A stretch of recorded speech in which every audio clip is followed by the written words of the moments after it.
Thanks as always for listening to Fluff and Crunch. This week, I sell James on the Eberron campaign setting. Talk up a little bit of its history, all the great story and character and campaign options and ideas it can offer, and I point you in the notes to where you can get copies of the versions that I believe are best. Thanks for listening to Fluff and Crunch, where we talk about system, setting, and story in tabletop RPGs and share our experience to hopefully help you have your best game.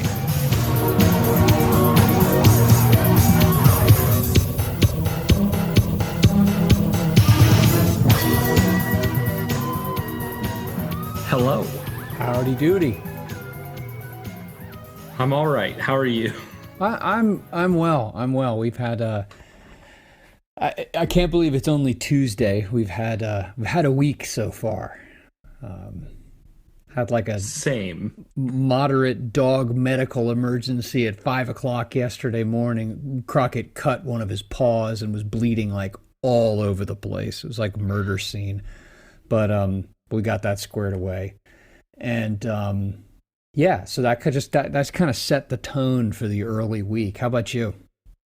It's just been nonstop.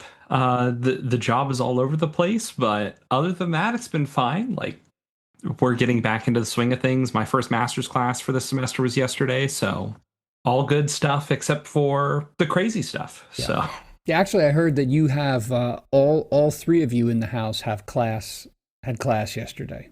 correct. That's handy. That's handy.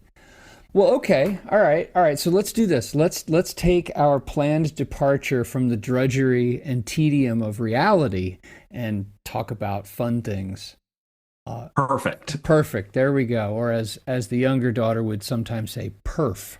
I don't know if she's subjected you to that one yet, but we're here to talk about Eberron. I'm going to sell you on Eberron. Maybe not necessarily like sell you on it, but bring you up to speed on it and why, make the case why I think it is such a great campaign setting and why, or rather, and how you can get up to speed anybody on it and all the good that you can do with it in a fantasy game. So I'm going to put this more on you for questions. And I've got a little bit of background, but where do you want to start? What do you know? Like, where did it come from? And what do you know about it, or do you think that you know about it? So I will tell you everything I know about Eberron really quickly. Number one, I know that it was a setting that Dungeons and Dragons was looking for. The company was looking for a new setting. So they opened it like, I think contest is the wrong word, but they opened it up to submissions. And people submitted suggestions, and Eberron was one of these suggestions, and they decided to turn that into a world.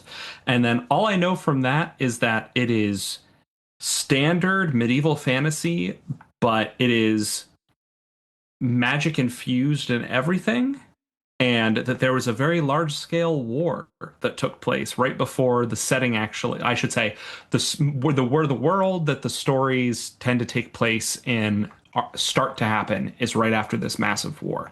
But I've only done surface level skimming beyond that, and then what you have told me in previous episodes. So that's all I have, and that's all I know. Okay, that's perfect. All right, so quick background without turning this into a history lesson. In 2002, Wizards of the Coast, actually it was like in June of 2002 is what I just saw, and I vaguely remember this from back in the misty sand, in the past. They did have a contest. Actually, they asked for submissions. They were looking for Dungeons and Dragons next campaign setting, because at that point, third edition D20 was in full swing. It was a couple of years old at that point. They were releasing. They were revving up Forgotten Realms, and they had released some things that were like by default Greyhawk, and there were lots of other, because of the open gaming license in the D20 era, there were lots of other companies that were starting to put out stuff. But WotC, I thought it was very clever. I think it was a really smart way to leverage the creativity of the community, and also say, hey, Like we're still connected to you. We're not this thing that just like that this like sewage pipe that sprays crap on you that we expect you to like. Like we're part of you. So they opened up a submissions window and they asked for, it was like a couple of pages, like 2 or 3 page abstract, and they got thousands of submissions over a period of time. They narrowed it down, and each time they narrowed it down, the ones that made the cut had to give more, had to write more and write more and write more. And they finally narrowed it down to a few, and they chose Keith Baker's Eberron. And then Keith was brought on. I don't actually know like what was his real employment status, whether he was like a long-term contractor or I don't care. It doesn't matter. Point is, Keith Baker was brought on as like the primary wellspring of Eberron ideas. But one of the keys is that, like, if you look at the authors of the Eberron books and adventures from the 3.5 era, because Eberron, when it was released in 2004, so 2 years went by before they rolled out the Eberron campaign setting, it was fully D&D 3.5 compatible, compliant, whatever. That's what it was made for, 3.5. And it was Keith Baker and a couple other people. And if you look through all the authors of all the books and all the adventures and stuff for Eberron 3.5, which was by a long shot its longest publication run, Keith Baker is on most of them as one of the authors, but not all of them. So it wasn't like they just brought the dude in and like squeezed his head and had him write things. Like he was part of a team of people, but Eberron was bought by and belongs to Wizards of the Coast. So during the 3.5 era is when WotC put out there are like 12 or 13 or more Eberron books and a bunch of adventures and things like that. Under 4th edition, they split the campaign guide into a player's guide and GM's guide, and they came out with, I believe, one adventure. That was the entirety of the support for Eberron 4th edition, of which I was aware.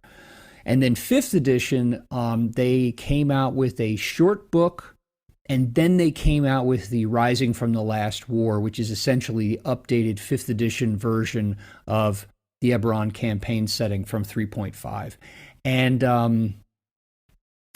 I don't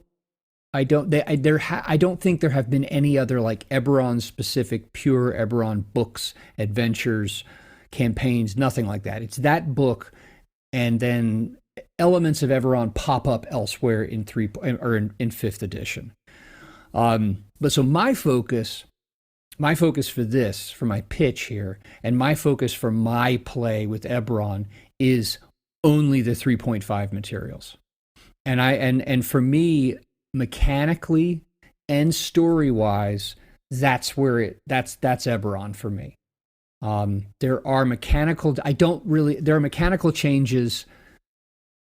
I forget about 4th edition, but there are mechanical changes, things that they did with some elements of Eberron-specific character and world facets that have mechanical sides to them that they changed to fit 5th edition, but they also tweaked to fit the evolving like understanding of the canon.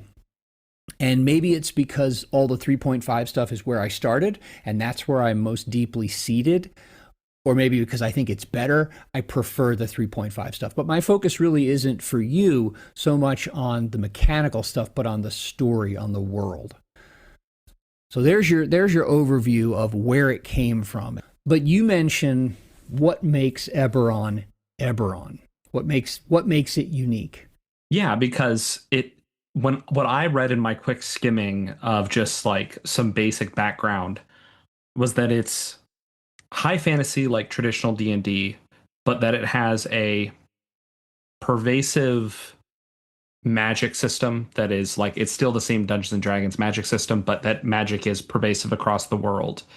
And the more I read it, it was like, it seems like it's standard Dungeons and Dragons with tweaks. So what really makes it stand out compared to any of the other settings that you could use in D&D? Okay, great questions. First off, the magic. And I don't, it's hard because, definitions matter. We know that. The idea of high magic. What is high magic? For me, when I think high magic, I think 5e norm, like where there are magic shops on virtually every corner. You can buy what in first or second edition would be like things you would have to go on a quest for or something like that. Um, there are high level, very powerful PC spellcasters. I sometimes joke and it's like, call it like it's flying castles. Flying castles and pet dragons. Like that's high magic. Eberron is different because by that definition, it's not high magic. Okay, magic is pervasive.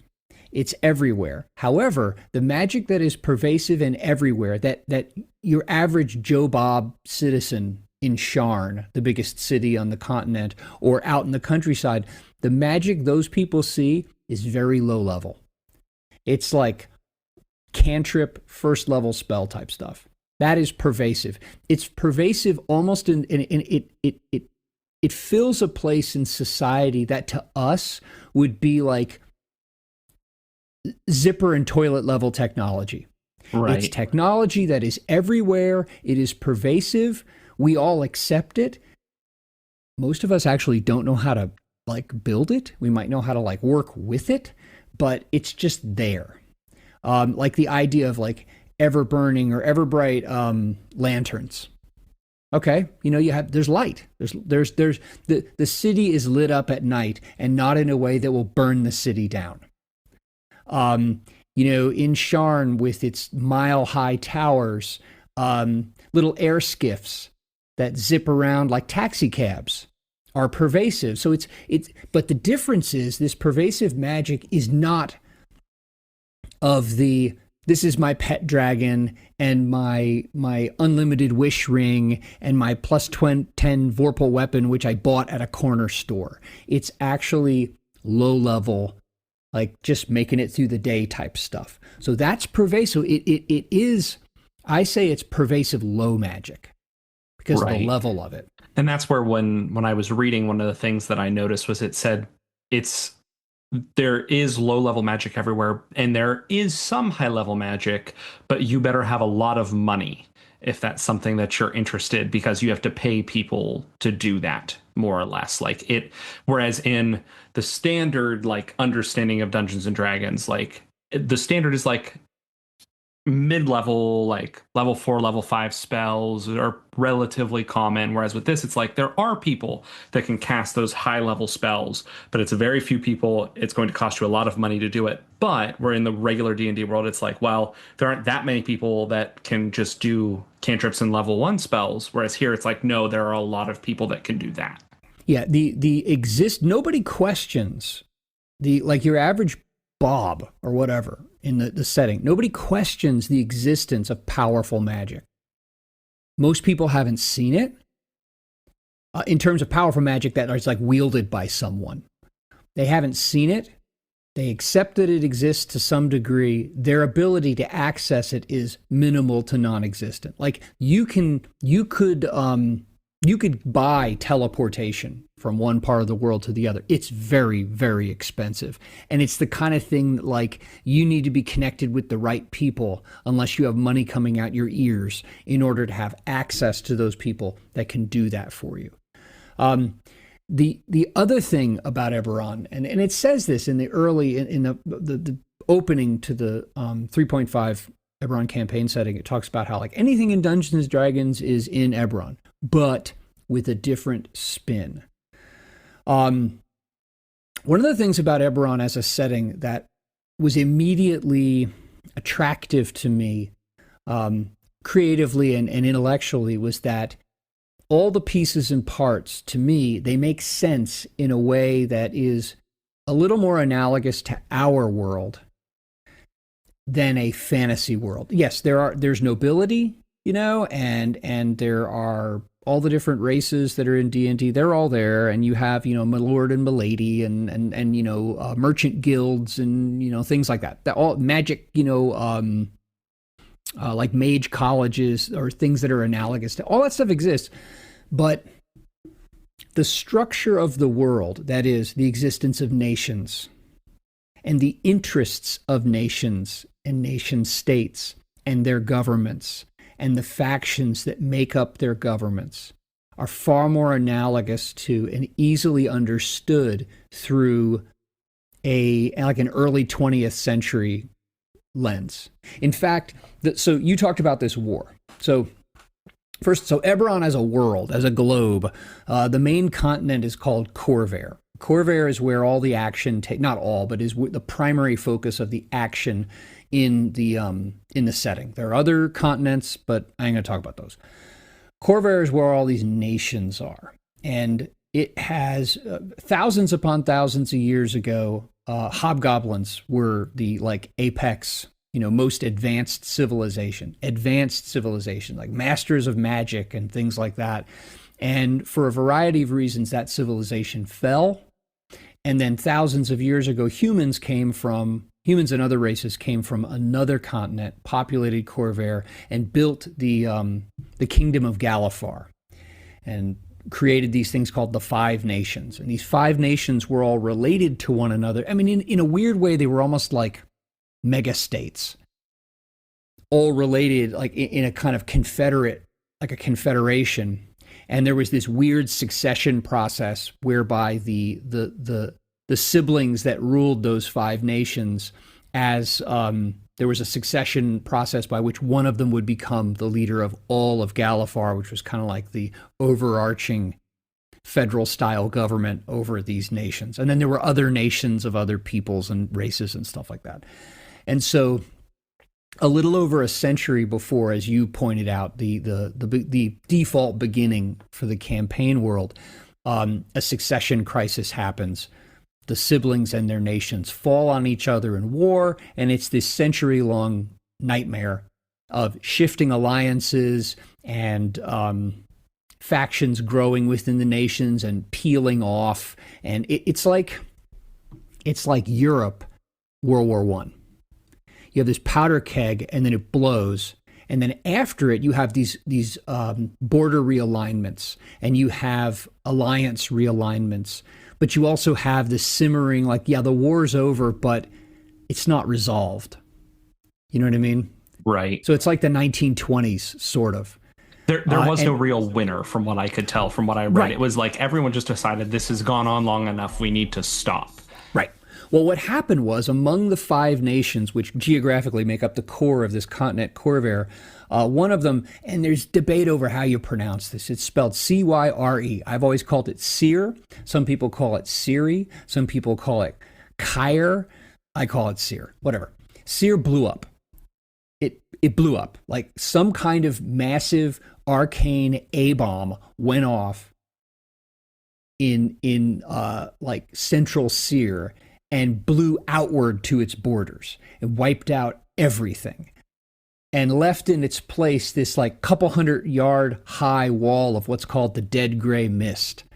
And it surrounds the original borders of Seir. It just blew up. And not going to go into too much detail about it, but it leaves this crazy post-apocalyptic arcane wasteland on the other side of the dead gray mist. And what happened was that drove the other warring parties in oh snap, what caused that? Which, by the way, is never fully defined. And it's deliberately, they explicitly say, we're not defining it because it's your campaign world, do with it as you wish. That drove them to the negotiating table, and the treaty is signed. And now that was in 994, whatever. It's a couple years before they go to, that drives them to negotiations. Treaty is signed, new borders are created. And now the campaign, the default campaign year start is 998. So it's a couple of years after this. So the dust is settling, but so many of the tensions are still there. Now, here's the cool thing that I drew out of this. If you have any awareness of the last 500 years or 600 years of European history, the 100 Years' War, the 30 Years' War, the Napoleonic War, the Europeans killing each other's wars and fighting over whose border goes where, and then World War I. If you have any knowledge of that, When you read about the history of the last war and its tenuous resolution, all of the players make sense. Now, I'm not saying that they wrote like, oh, Onder's England and Breland is America. I'm not. They're not perfect analogs, but there are elements of the governments, some of the old governments and some of the new ones that came as a result of the war. All of them they're all plausible. They feel like they breathe. It's not just the kingdom of Flambledorf and Duke Flambledorf is in charge there. And so you just go, oh, castles and pennants and stuff like that. And it just stays right there. You're like, oh, Onder lost a bunch of its western territory because it was so busy fighting it couldn't keep these provinces that were made up of like druids and weirdos. So they took the opportunity to peel off and go, screw you, we're going to form our own government. And Onder's like, we'd really like to pull them back. In a weird way, it's like China and Taiwan or something like that. Like the relations and the interests and the friction between these nations it's all plausible, and it all breathes and feels, it's understandable because it feels like our world without being just like cheap, like I said, cheap analogs for it. They're not. It's easy to say Karnath is Russia. You can do that, and that's fine, but you don't have to. And I don't think Keith Baker wrote it as that. I don't think he wrote Onder as England or something like that. But that's all there. What else? I noticed that there were some, what would be funny, old hat races to play for people that started in 5th edition, but that there were some new like races that you could play in this. So, which to me, this leads into kind of the next thing that I'm going to ask. So Eberron introduced a couple of new races. It introduced changelings as a playable race. It introduced shifters, which have like a lycanthropic heritage to them. And if you in the 3.5 version, if you play a shifter, you choose like a substrand of, and there's a racial ability. There are several different ones, and you choose one. Like maybe you run really fast, or you have a really tough skin, or something. And it's all rooted in their like lycanthropic ancestry. There are the Kalashtar, which I've always thought were weird. They're like this dual personality, got someone else living in their head, and they're really pretty and kind of angelic, and I never play them because they're weird. And then there are the Warforged, which are living constructs that were created by House Cannith, and we'll get to the houses in a second. They were created as soldiers for the war, and the war is referred to now in retrospect as the Last War, as we humans used to call the Great War, or more optimistically, the war to end all wars, the Last War. So Warforged as a race are only like 30 years old. And they were built as soldiers, and they were sold by House Cannith to all warring parties. And now there's this question of like, what's their status? They were a weapon, but now in most places they have been given their freedom and granted rights to whatever degree a nation, secures those or respects them. So you have these 4 new races that fit. They fit the setting really. They're not just like, oh, it's someone with green skin. It's not like something like that, like something different for the sake of different. Like the Warforged, they fit the setting. And what's cool is if you play a Warforged or you play with Warforged, you have an opportunity to tell stories that point to one of like the stress points that are in the setting after this war. And the shifters, being lycanthropic in having that kind of blood heritage, there are certain issues like social issues, cultural issues, and even some political issues, depending on where you are, that can cause some advantages or create friction because of how other people react to you. So none of these races are just there because it's like, oh, it's something, let's just make something different because it's a new world. They're all ingrained in the story of the world really well. That makes sense. That's kind of leading into my next question, which I do want to get to the houses. But it's said in here that, like you said earlier, anything from regular D&D can be played here. And it seemed to me when I was reading that there are only certain places that races or classes make more sense than others.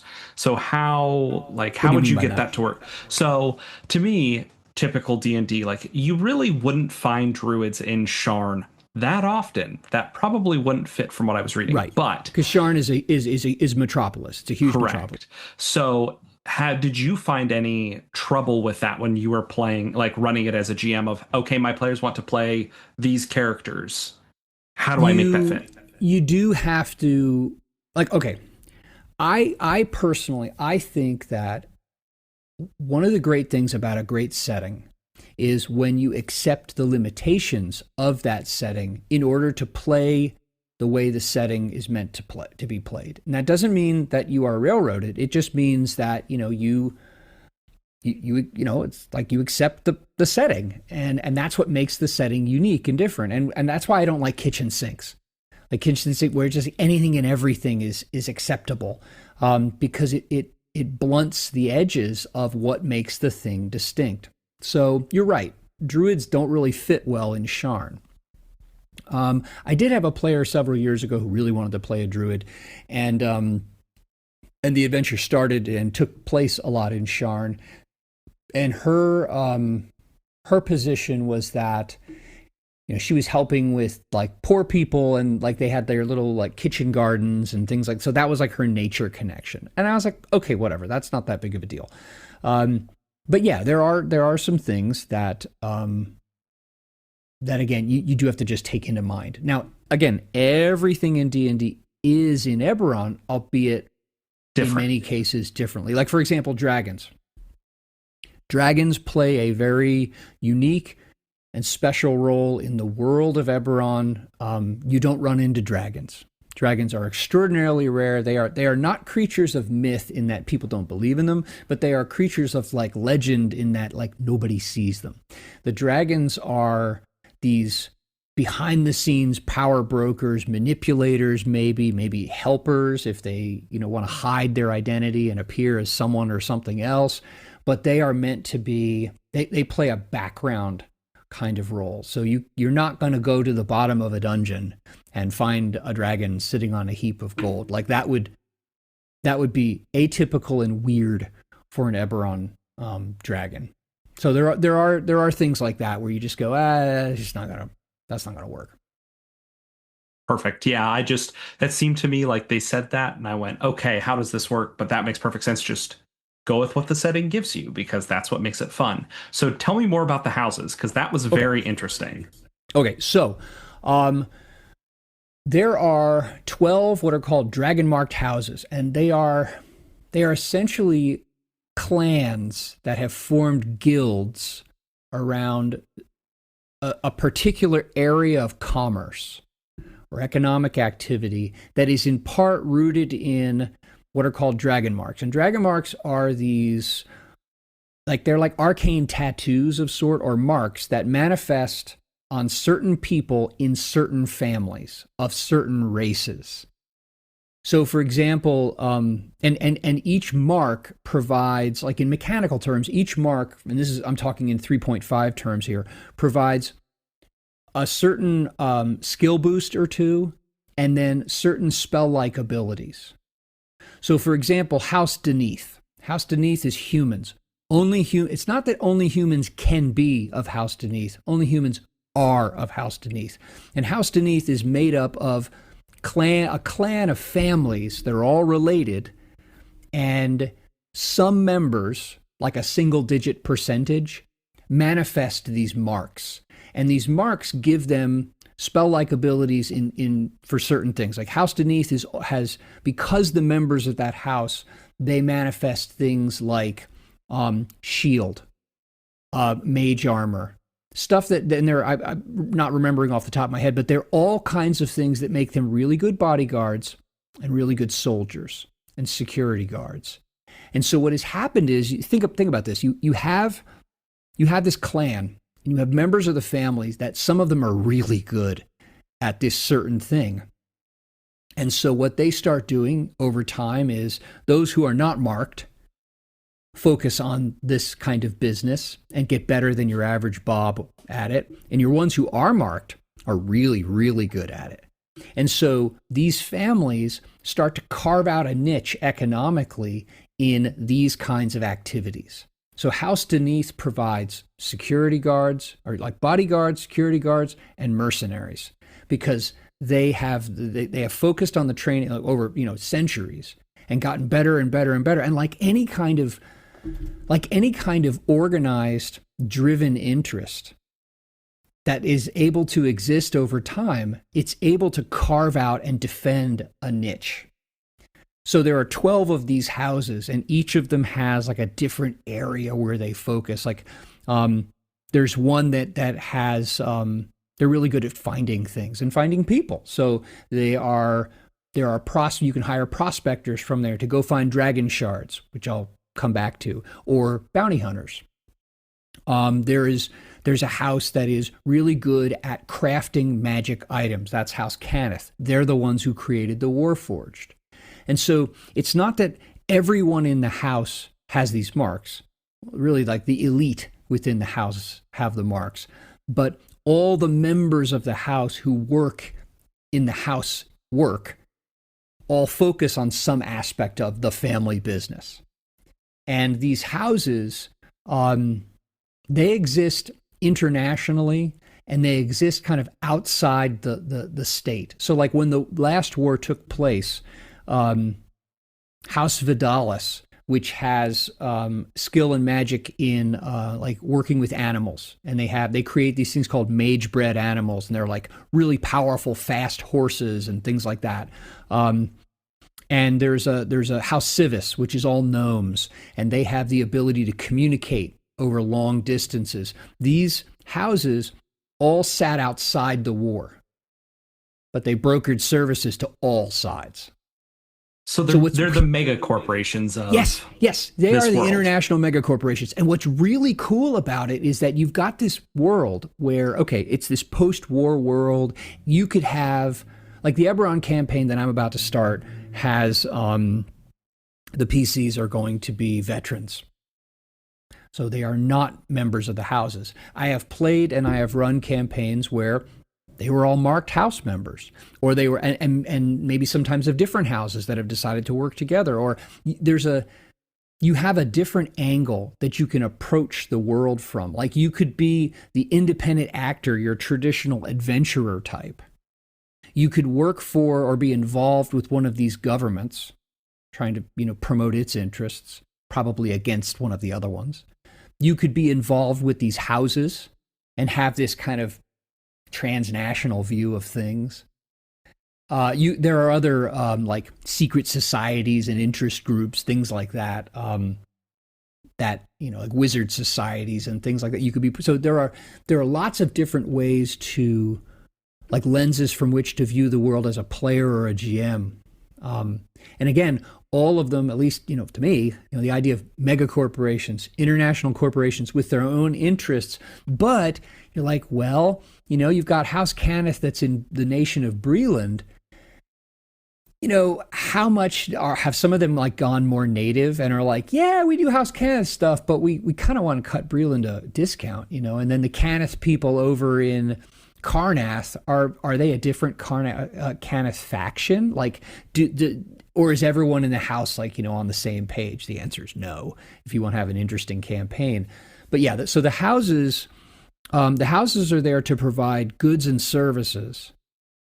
But the houses are also there if you play them, if you want to play within them, to provide another set of character options, but also another set of story and campaign options. And again, that make sense. Perfect. No, that was one of the more interesting pieces for me. I really did find the houses to be an interesting way to set up a corporation style thing in the world. So let me say this real quick. Years ago, I played. We played in a campaign where the PCs were what we were called Sentinel Marshals, and House Deneath has these things called Sentinel Marshals. And it's kind of weird when you think about it for a second, but it makes sense. There's this thing called the Code of Galifar, and the Code of Galifar is the old, like, international set of laws. Like, each of the 5 nations had their own kind of like local laws, but it'd be like federal law versus state law. And Sentinel Marshals were not deputized by, but they worked on behalf of Galifar as a whole to enforce the code of Galifar across borders. So you're like U.S. Marshals. And so we played that campaign. It's after the war, and there's still things like where the nations, even the nations that don't get along with each other, they're still like, yeah, we'll let these people in here because they're tracking down, like, you know, organized criminals and murderers and crap, like things that we don't want to deal with. So it provides some really neat campaign and character opportunities. Right. So what are the dragon shards? Okay, dragon shards. So you have the dragon marks, right? Mm-hmm. And then there's this thing called the Draconic Prophecy. The Draconic Prophecy is this weird, like bizarre meta unfolding prophecy of like where the world came from and what it's up to and why it exists and where it's headed. And the dragons, their main interest is figuring out the Draconic Prophecy. So the Draconic Prophecy exists as this thing you can use to push a campaign or throw weirdness at your players. Anyway, so part of the cosmology of the world holds that there were three like progenitor dragons. There was Cerberus, there was Eberron, and there was Kyber. All right, and they got in a big fight. And I think it was, if I'm remembering this correctly, Cerberus like blew up or something like that and formed the sky. All right, Eberron wrapped herself around the evil Kyber, and Eberron created the world. Eberron's like, so the world that is Eberron is seen as like a manifestation of this progenitor dragon's body, and Kyber is inside it. Kyber is the Eberron version of the Underdark. So that's where all the bad things are, because that's this evil dragon that it formed around. And there are three different kinds of these gems. They're called dragon shards. There are Cerberus dragon shards, which fall from the sky. There are Eberron dragon shards, which are found at like surface level, either here and there. And then there are Kyber dragon shards, which are found in Kyber, like in the Underdark. And each of these types of dragon shards has certain like magic enhancing powers that can be used to enhance certain kinds of magic, and in many cases are used in concert with the magic that the dragon marked houses use. Like there's one of the dragon marked houses is it's all half elves, and they have like power over wind and things like that. So what they've done is they have made air galleons, and they have made sailing ships where they've taken like what is it called? Kyber dragon shards have the ability to bind things, and so they've taken like water elementals and they bind them to the hulls of their ships, and the things go through the water like hot knife through butter. So hey, there's your shipping company whose ships are way faster than any mundane ships. They cost more. So dragon shards are they're a material that is valuable.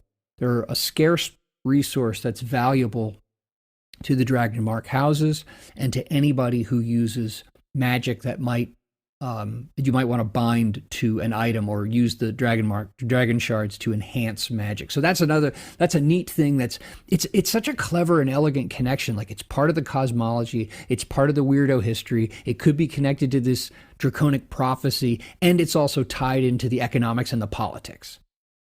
Which is the best way to have a piece, is just have it fit into everything. Right. And not in ways that are so rigid and so clearly, explicitly defined that you're like, well, yeah, it fits, but this is how it fits.